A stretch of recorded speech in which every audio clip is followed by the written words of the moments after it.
Les Kwango respirent-ils enfin?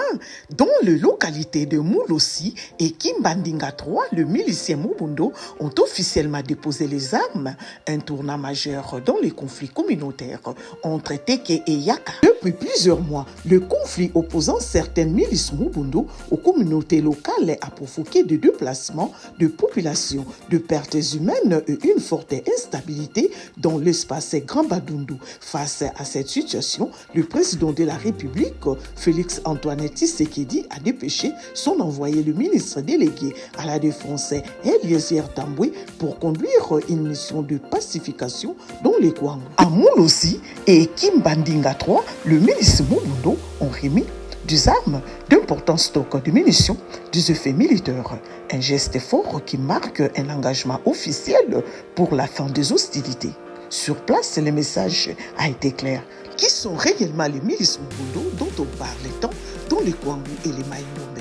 Pourquoi ce mouvement est-il au cœur de conflits entre les communautés Teke et Yaka? Et que signifient les récents dépôts d'armes à Moulossi et Kimbandinga 3? Dans cette vidéo, on vous explique tout. Le milice Mobundo apparaît vers 2022 dans l'espace Grand Bandundu, principalement dans les provinces du Maïnombe, Kwilu et Kwango. À l'origine, le conflit est présenté comme un différend coutumier et foncier entre les communautés Teke et Yaka. Les Teke sont considérés comme peuples autochtones dans certaines zones. Les Yaka et d'autres communautés se sont installées progressivement. Des tensions liées aux redevances coutumières et à la gestion des terres auraient déclenché les premières violences. Ces conflits locaux vont rapidement dégénérer en affrontements armés. Le terme Mobundo désigne une milice principalement composée de membres issus de la communauté Yaka selon plusieurs sources locales.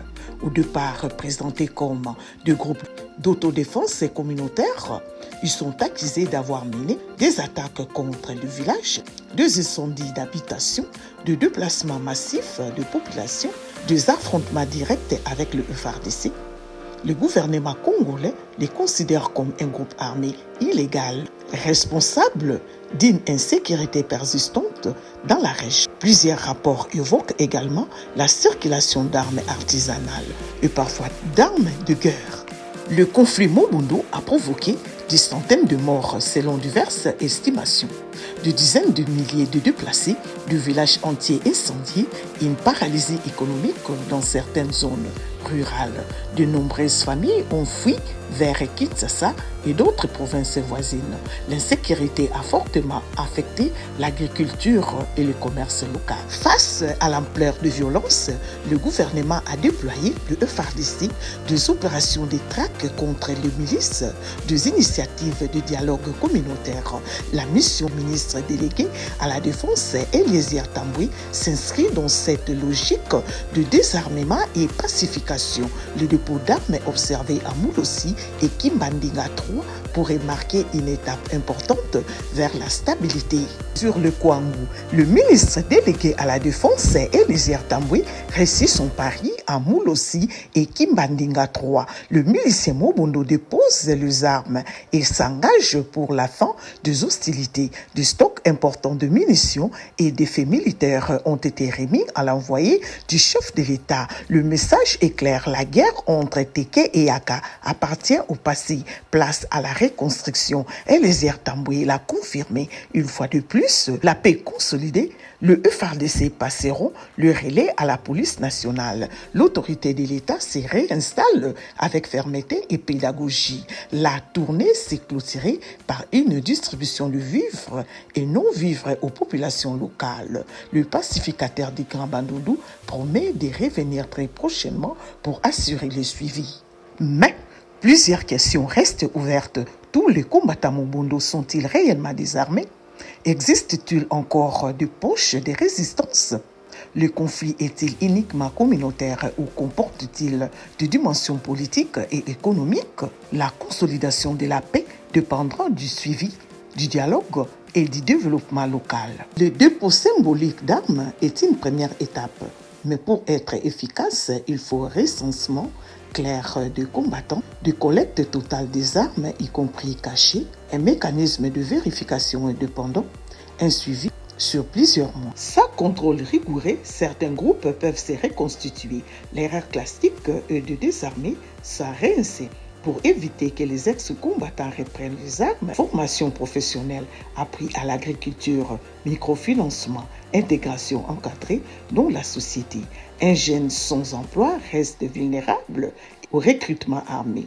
La paix ne peut pas être constituée sur l'oubli total. Il faut identifier les responsables de crimes graves, ouvrir de procédures judiciaires, protéger de victimes et témoins, sinon la frustration alimente de nouveaux cycles de violence.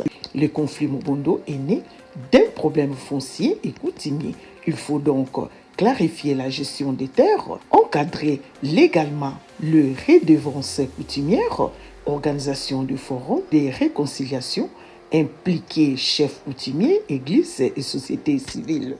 Sans régler la racine du conflit, la milice peut renaître. Après les retraits progressifs de FARDC, police formée et disciplinée, administration territoriale activée, services publics fonctionnels, écoles santé, routes et infrastructures, l'absence de l'État crée un vide que groupes armés remplacent.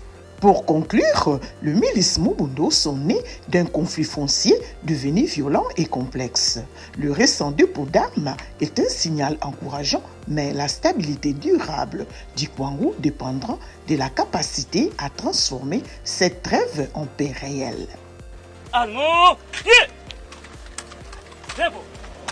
La première journée marathon de la deuxième tournée du ministre délégué à la Défense nationale et les armes Tambo Mposhi pour la pacification du Grand Bandundu a débuté aux premières heures de ce samedi 7 février dans la province du Congo. Bien après les honneurs militaires, c'est aux alentours des 10 heures que le cortège du ministre délégué a fait son entrée triomphale dans le village de Moulossi. Sous un soleil de plomb, la population a favorablement répondu au rendez-vous de l'envoyé du chef de l'État au nom de la paix. Devant une population très hospitalière, le ministre délégué Eliezer Ntambo Mposhi a, dans une ambiance empreinte de vivacité, réceptionné l'arsenal militaire présenté par de miliciens Mobondo. Ensuite, le ministre délégué a de nouveau lancé un message de paix. Bokoko ya Mobondo eza bote soki tozotambola na ye eza mpona kolakisa bino ke soki bao babanda batiki Mobondo ifo bino nyonso botika nini eza bote parce que posa na ngai eza ke prochainement ntango nakoya nakuta Moulossi ezongi lokola ndenge akala eza bote. À leur tour, le leader Mobondo, qui accompagnait le ministre délégué à la Défense nationale, ont invité la population à collaborer avec l'État congolais pour la paix.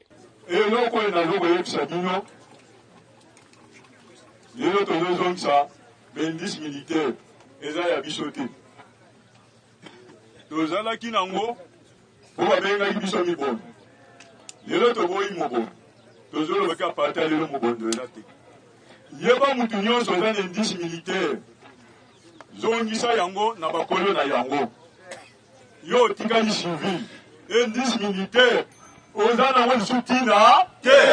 Après cette étape, la délégation est revenue sur la route RN1 à la hauteur du pont Kwango avant de se diriger au village Kimbadinga 3, fief du leader Mille Esprits.